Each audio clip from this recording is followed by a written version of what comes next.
Successful people learn how to make their mind work for them. I'm David Nagel, and this is the Successful Mind Podcast.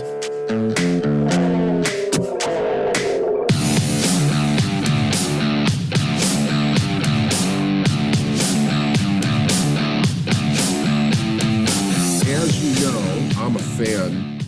I've always been a fan ever since I was introduced to his work, Neville Goddard. Some of you are more familiar with Neville than others.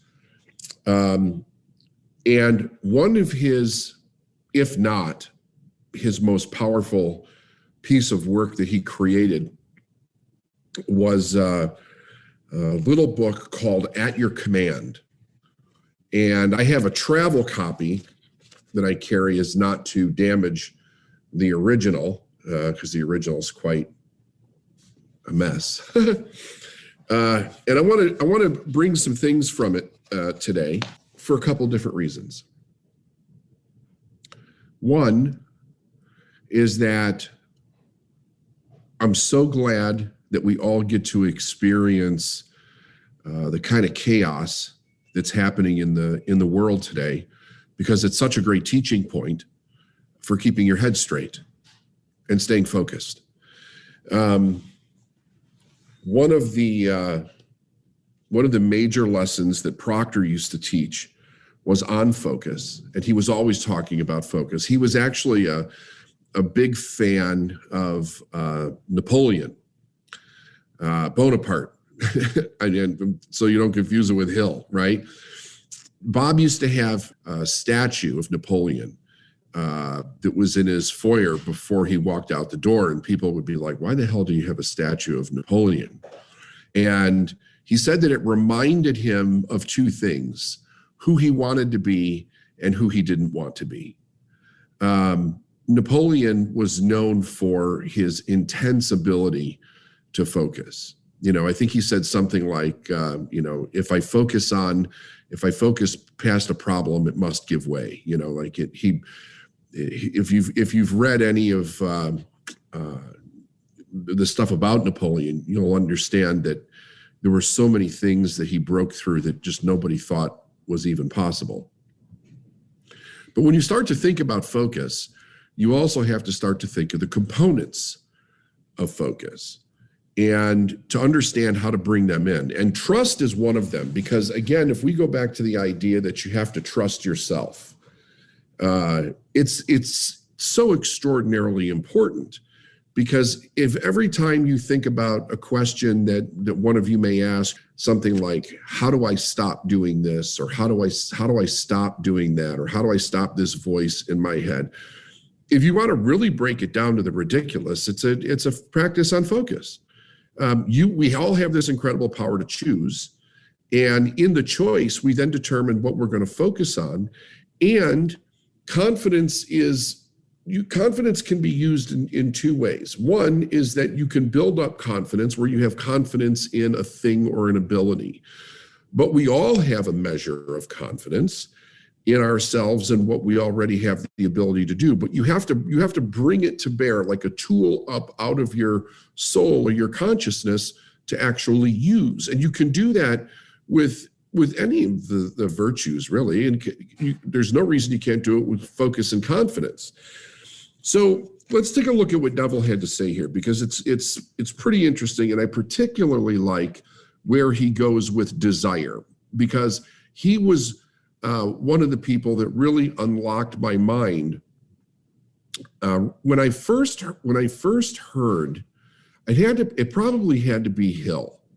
When I first was reading Napoleon Hill and the way Hill was talking about desire, one of the conflicts that I had in my own mind was that contradicted everything I heard about desire from a religious perspective, right? And if you think about like the Buddhists, what they believe, desire is like the root of all suffering. I don't think that's true, by the way. I can see why the ancients would come to these conclusions, though, because it would seem that if you don't understand the nature of yourself, that desire can be a real problem. Well, what if the desire that you have is condemned by the church, or it's condemned by the government, or it's condemned by the average individual. We can see how Christianity has done that with sex. It's also done it with money to some degree. A lot of the issues that we have around money come from a religious standpoint, saying that it's no good to begin with, right? And it seems to be the center focus on so many biblical tragedies, like the 30 pieces of silver in the Bible, right? When Christ was sold out for 30 pieces of silver. Money is the tempter there, it's almost the protagonist in the story, because the idea is, why would somebody do this? Why would Judas sell out the person that he loved the most for 30 pieces of silver, and then if you really get into it, you find out that it's really not the silver at all. I mean, it's something entirely different. We won't get into that today, but when you're indoctrinated with thought processes and ideologies that make the basic necessities and parts of ourself that are part of who we are wrong, you destabilize a person. You need to think about that. You literally destabilize a person. When somebody tells a lie, if you just look at the political scene right now, there's a lot of lying going on both sides. When the people that push a lie forward to do their own agenda, they stabilize their own being. They unstabilize their own being. It's extremely dangerous. It doesn't just affect another person. It affects you, the core of your soul. You lose a bearing on who you are when you do stuff like that. And I'm sure you've all seen situations where somebody is flagrantly lying and you're thinking to yourself, why the hell are they doing that? Well, they've gone from questioning it to totally buying into the lie. And the lie starts to become them. They start to believe their own lie, especially when it's backed by fear, So here he says, have faith in this unseen claim until the conviction is born within you that it is so. Your confidence in this claim will pay great rewards. Just a little while, and the thing desired will come. But without faith, it's impossible to realize anything. Through faith, the worlds were framed, because faith is the substance of things hoped for and the evidence of the thing not yet seen. Now, you have to understand, faith is, like when I read from God Works Through Faith, faith is something you do. It's something you do. It's a confidence in your belief. When you say you believe the laws, but you do something else, you're not showing any faith in the fact that you believe the laws. When you say it's here, but you don't show evidence that it's here because you pay a bill late, or you are running short, or you're constantly behind, you're not really exercising any great faith at all. Don't be anxious or concerned as to the results. So here we go with detachment again, right? They will follow just as surely as day follows night. Look upon your desires, all of them, as the spoken words of God, to every word or desire a promise. Let me read that again. Look upon your desires, all of them, as the spoken words of God, and every word or desire a promise. A promise. The reason most of us fail to realize our desires is because we are constantly conditioning them. Do not condition your desire. Just accept it as it comes to you. Give thanks for it, and give thanks for it to the point that you're grateful for having already received it. Then go about your way in peace. Such acceptance of your desire is like the dropping of a seed, a fertile seed, into prepared soil.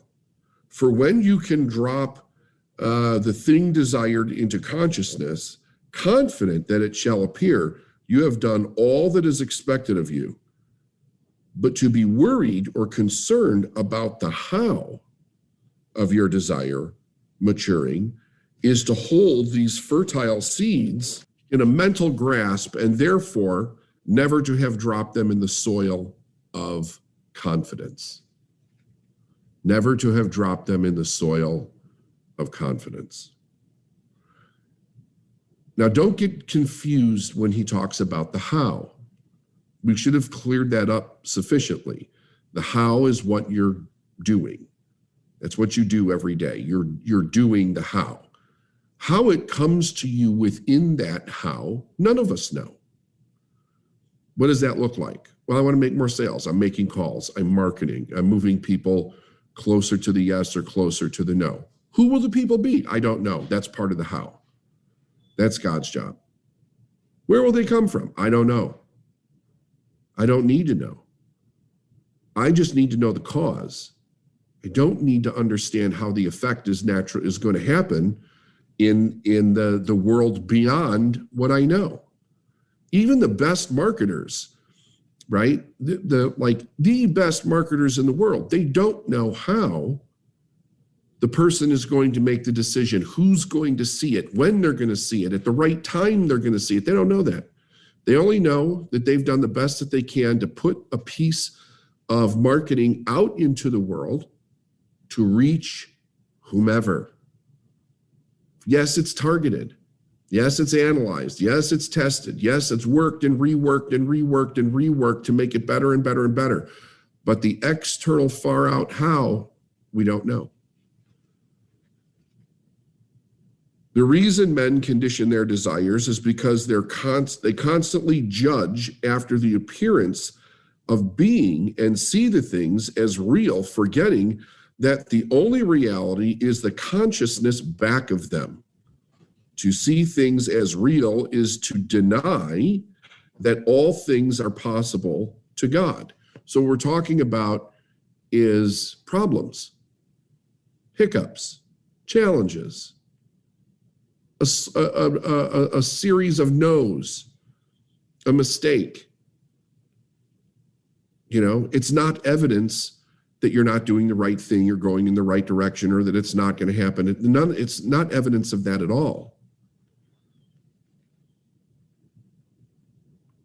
A question often asked when this statement is made is, if one of the desires is a gift of God, how can you say that if one desire to kill a man, that such a desire is good and therefore God sent? In answer to this, let me say that no man desires to kill another. Right? So see, this is like the whole question of, can God create a rock that he can't carry? Right? We're not dealing within the nature. What he does desire is to be freed from such a one. But because he does not believe that the desire to be freed from such a one contains within itself the powers of freedom, he conditions that desire and sees the only way to express such freedom is to destroy the man, forgetting that the life wrapped within the desire has ways that he as man knows not. Its ways are past finding out. Thus, man distorts the gifts of God through his lack of faith. His lack of faith. You know, wherever we see the idea of destroying another person, it's fear. It's always fear. That's what cults do. Problems are the mountains spoken of that can be removed if one has but the faith of grain of a mustard seed. Men approach their problems as they did the old lady who, on the attendance of the service and hearing the priest, says, if you had but faith of a grain of a mustard seed, you would say unto yonder mountain, be thou moved, and it shall be removed. and nothing is impossible to you. Now, doesn't that presuppose that a mountain can be moved? Think about that.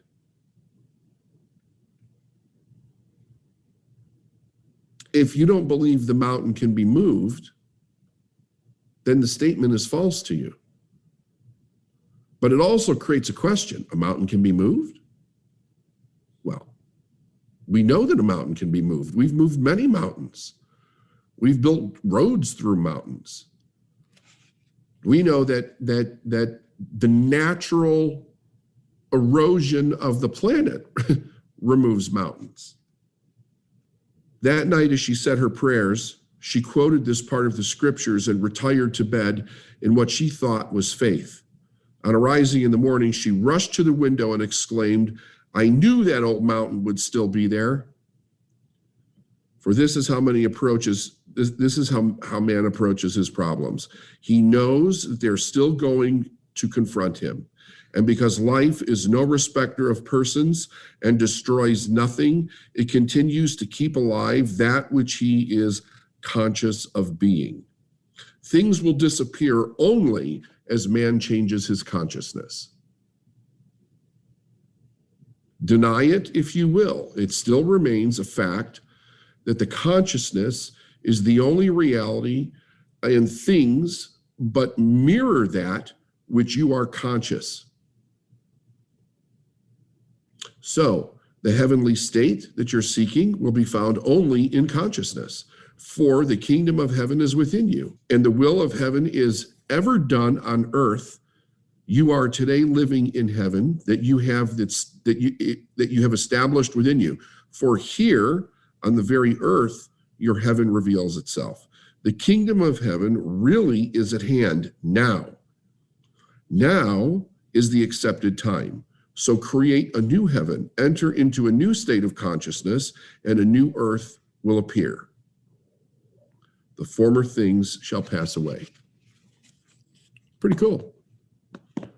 I specifically like the part about the desires, to consider them as a gift or a promise. It's amazing to me that when a person does this, their life begins to change right before their eyes. Because it is our internal guidance system. It's our spiritual guidance system.